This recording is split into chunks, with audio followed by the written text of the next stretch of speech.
Welcome back, Year 4. So, in the last chapter, we found out that Pip wants to be an actor now. Let's find out how he gets on. Chapter 28. Pip had been attacked by mad dogs. He had been charged by a wild boar. He had been woken in the middle of the night by burglars. But nothing had ever terrified him as much as this.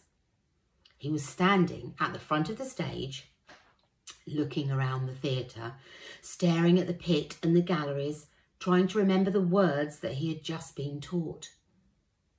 His mind was empty. His palms were sweaty. He had an almost irresistible urge to turn round and run through one of the doors at the back of the stage. Why had he even imagined that he could be an actor? About 20 men were watching him. They were dotted around the globe, standing in the pit or sitting in the galleries, enjoying this unexpected diversion from their work. Everyone liked auditions. It was always fun to see some idiot making a fool of himself, strutting across the stage, imagining he had what it took to be an actor. Pip cleared his throat and the noise echoed around the globe. He remembered what the boy had said. You know how Richard works. If he likes someone, he says so after 2 minutes. Pip wondered how many minutes had passed. He couldn't have been standing here for 2 minutes already, could he? He'd better start right now, or else this time would be gone before it even started. Come on, he told himself. Time to start. I'm thinking too much. I shouldn't be thinking. I should be talking.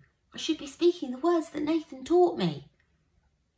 The boy's name was Nathan Field. And while Richard Burbage was finishing a few bits of urgent business before the audition, Nathan had introduced himself and given Pip some tips on acting. Stand at the front of the stage, he said. Speak loudly. Turn your head from side to side. You shouldn't always look at the same person.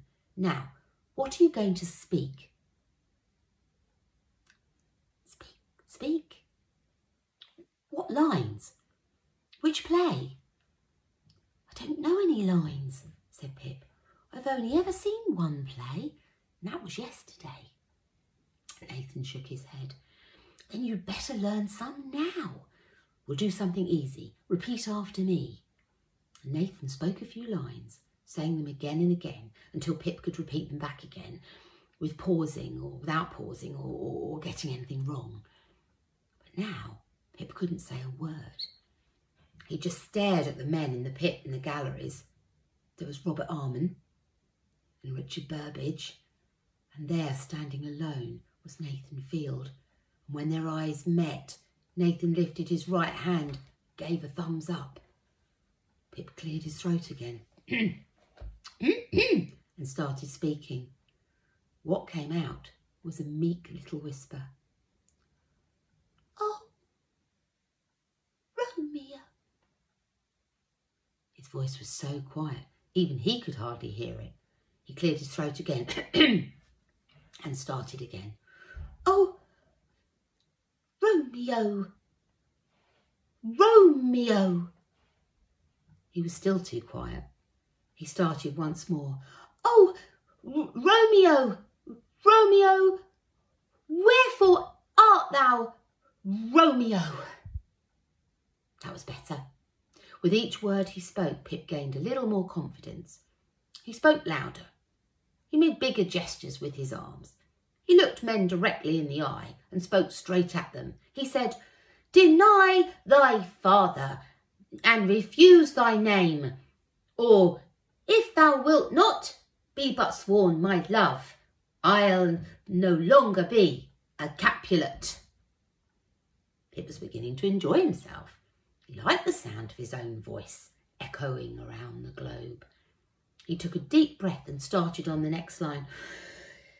'Tis but thy name that is my enemy. Thou art thyself, though not. At that moment, though Pip was halfway through his sentence, speaking in a loud, clear voice and gesturing towards the gallery with both hands, a voice interrupted him. Stop. The voice was quiet, but it still echoed around the whole theatre.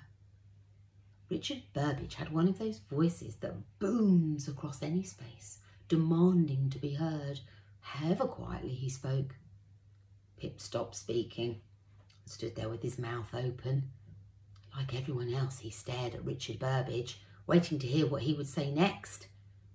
Richard Burbage shook his head and said, "He's a no."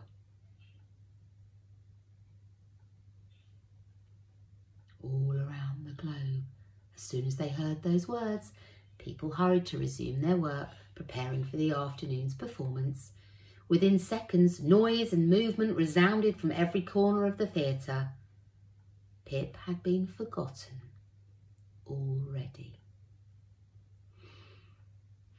Well, that doesn't bode very well, does it?